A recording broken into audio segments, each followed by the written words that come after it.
nag-upload ang TikTok user na may account na Urban Explorers ng isang video habang naglalakad sila sa isang kagubatan nang bigla silang makakita ng kakaibang butas sa lupa. Dahil sa curiosity, nagpasya silang bumaba at tuklasin ang tunnel na nasa ilalim nito. Pagpasok pa lang nila, sinabi nila na agad silang nakaramdam ng matinding kaba na para bang inaatake sila ng panic attack habang naglalakad sa makitid na lagusan.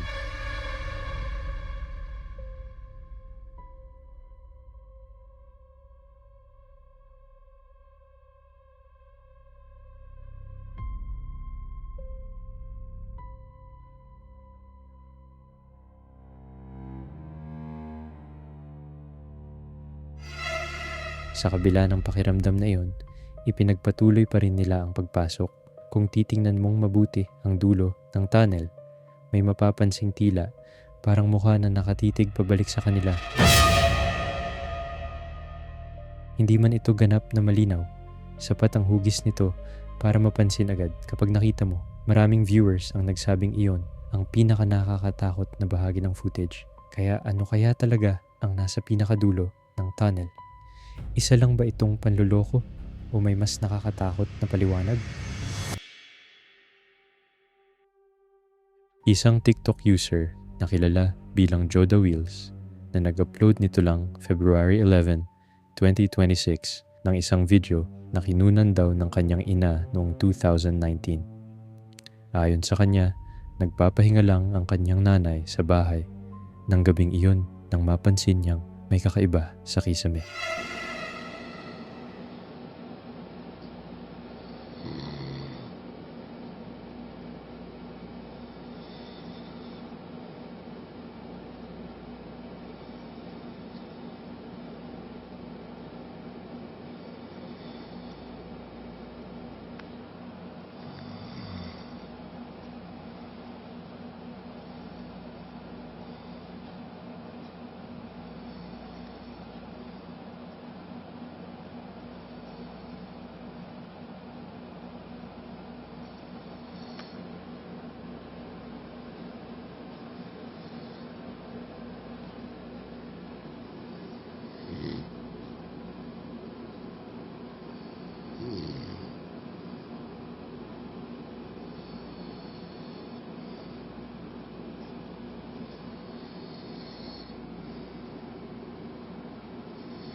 Hindi man malinaw ang quality ng video, kapag tiningnan ng mabuti ang bandang itaas ng frame, may makikitang tila ulo ng isang tao na nakasilip mula sa kisame.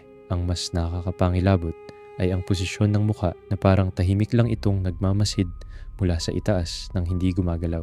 Siyempre, posible pa ring epekto lang ito ng ilaw, anino o mababang kalidad ng kamera. Hindi na rin malinaw kung ano ang nangyari pagkatapos ng video.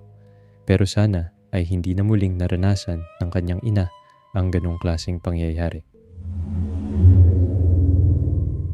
Isang gabi, nag-upload si Kyle Anthony ng home security footage mula sa loob ng bahay niya. Sa simula, tahimik lang ang lahat at parang normal na gabi lang ang lumilipas. Pero ilang sandali lang,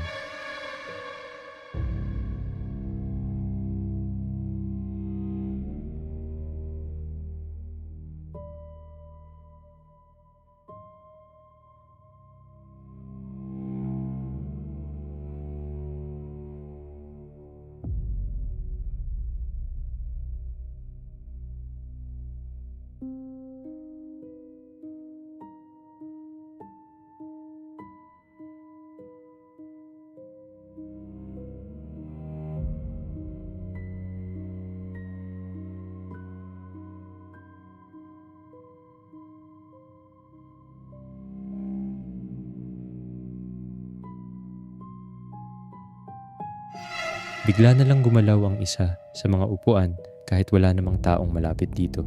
Ang mas nakakapagtaka, parang walang naging reaksyon ang pusa ni Kyle kahit malinaw na may gumalaw sa harap nito. Maya-maya, may isa pang recording mula rin sa gabing iyon.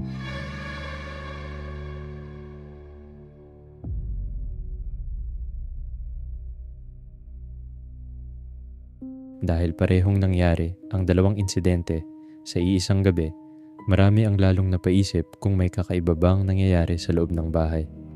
Posible pa ring may simpleng paliwanag tulad ng vibration, hangin o ibang bagay na hindi nakikita sa kamera. Pero para sa maraming nanood, sapat na ang timing at paggalaw ng mga gamit para magduda kung may ibang presensya na nga ba sa bahay.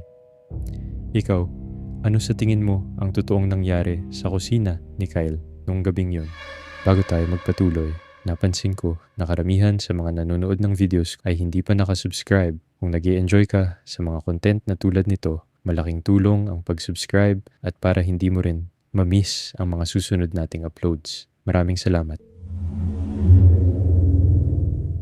Nung gabi ng March 12, 2026, nagbahagi sa TikTok ang user na WillowHunter74 ng isang karanasang hindi niya makalimutan.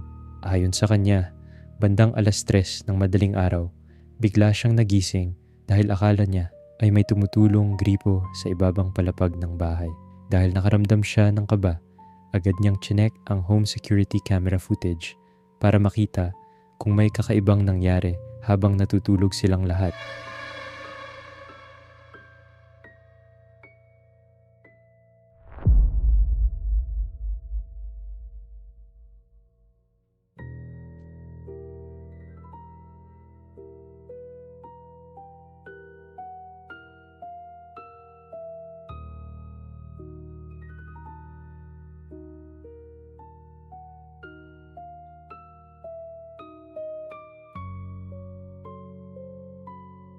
Sa recording, unang makikitang bigla na lang nahulog ang isang teddy bear mula sa upuan ng walang malinaw na dahilan.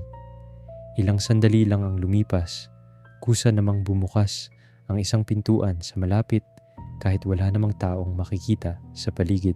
Wala nang ibang detalye ang ipinahagi ng uploader maliban sa narinig niyang tila umaagos na tubig bago siya nagising. Siyempre, posible pa ring may normal na paliwanag sa mga nangyari.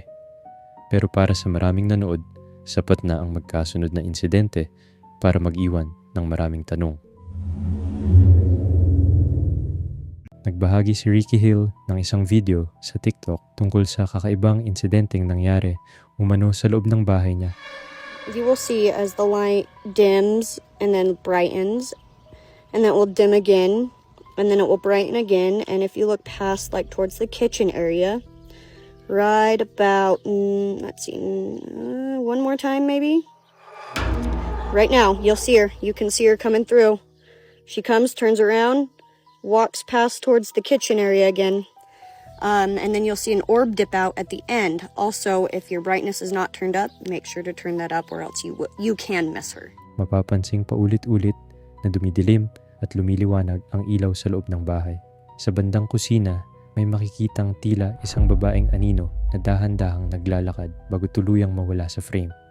Hindi man sobrang linaw ang figura, sapat ang galaw nito para mapansin agad. Ayon kay Ricky, ang babaeng iyon ay si Mary, na dati umanong nakatira sa katabing bahay. Kwento pa niya, nagkaroon umano si Mary ng relasyon sa ilang lalaki, kabilang ang isa na nakatira mismo sa bahay na tinitirhan ngayon ni Ricky. Nang malaman daw ito ng asawa ni Mary, pinatay ito ang lalaking kinarelasyon niya. Gayunpaman, wala siyang naibigay na ebidensya o impormasyon kung saan nanggaling ang kwentong iyon o kung napatunayan ba talaga ito. Posible ring epekto lang ito ng ilaw, camera exposure o video compression, lalo na't pabago-bago ang liwanag sa buong footage. Pero para sa marami, mahirap pa ring baliwalain ang tila babaeng dumaan sa kusina.